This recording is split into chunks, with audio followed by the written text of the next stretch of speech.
Welcome, educators. Today, we're diving into how to maintain positivity during challenging times. In this whirlwind profession of ours, the hurdles we face can sometimes feel overwhelming. From professional disappointments to systemic issues, we often find ourselves navigating through a sea of obstacles. But remember, every educator, every trailblazer in this field experiences these challenges. They are part and parcel of our journey. The key, however, lies not in the absence of these challenges, but in our response to them. It lies in maintaining a positive outlook, a resilient spirit, and an unwavering belief in our ability to make a difference.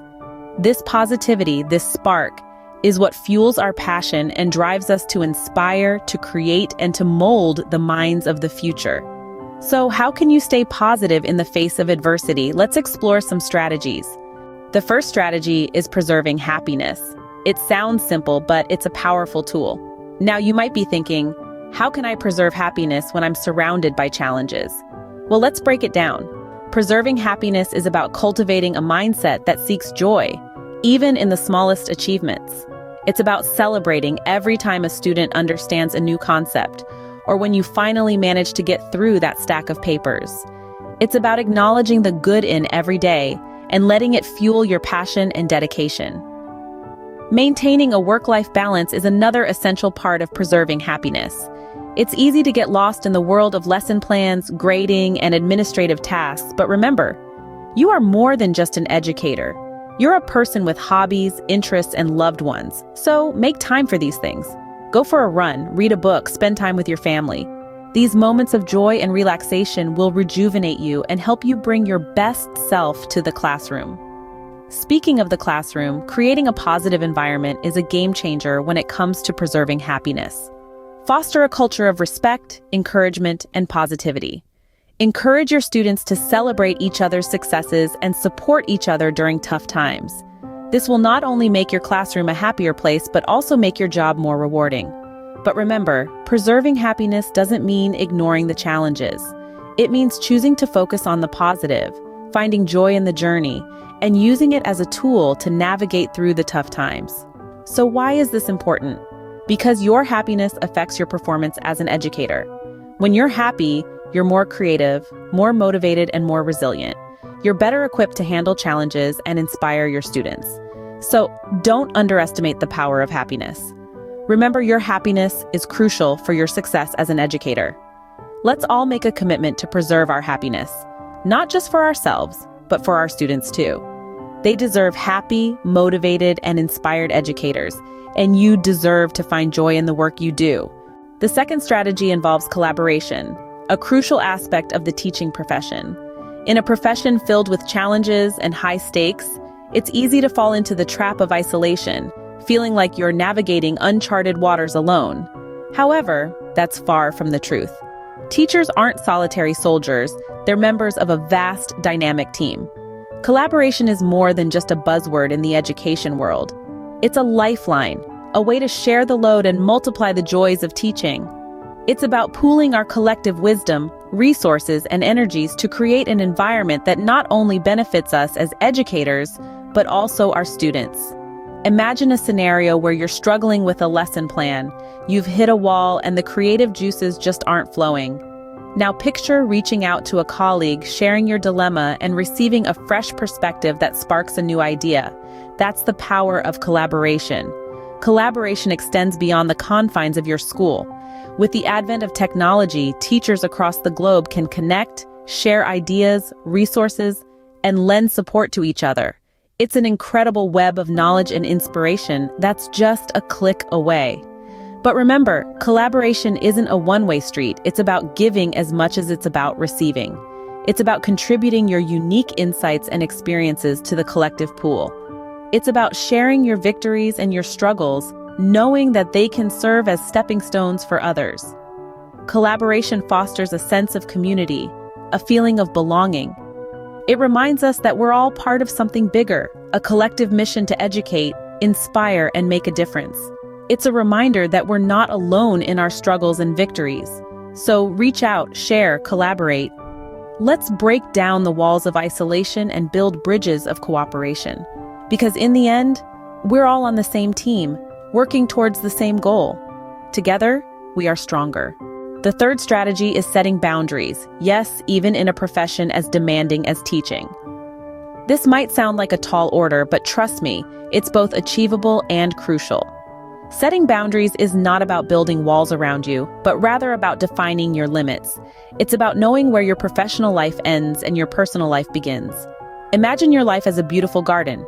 Now, without a fence, anyone can walk in, trample your flowers, and leave the place in disarray. But with a fence, you have control. You decide who enters and who doesn't. That's precisely what boundaries do. They guard your garden, your peace.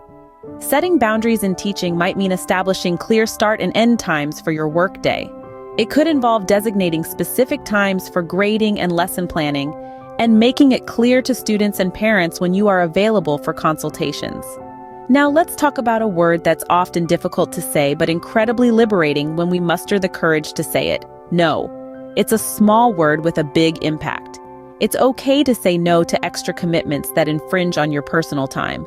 It's okay to say no to additional tasks that are beyond your capacity. Remember, every yes to something is a no to something else. So choose wisely. And believe me, setting boundaries is not an act of selfishness.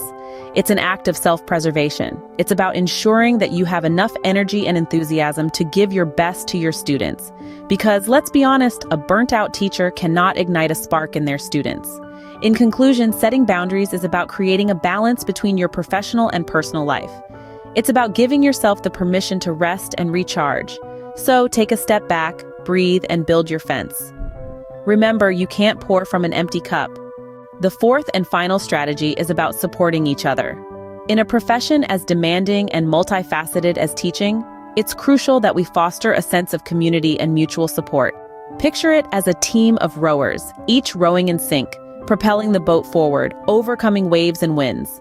We, as educators, are that team, and the waves and winds are the challenges we face.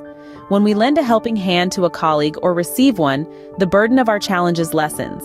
It could be as simple as sharing a lesson plan, offering advice on a difficult student, or even just lending an ear when a fellow teacher needs to vent. These actions, while seemingly small, can have a profound impact on our ability to stay positive and resilient. Just as we teach our students about the importance of teamwork, we should embody this lesson in our own practices. By supporting each other, we are not only making our own lives more manageable, but also creating a more conducive environment for effective teaching. Remember, it is perfectly okay to ask for help when you need it, and equally okay to offer it when you can. A problem shared is a problem halved. And in a profession where we are often faced with numerous challenges, mutual support can be a lifeline. By nurturing a supportive culture within our teaching community, we encourage positivity, resilience, and a sense of togetherness.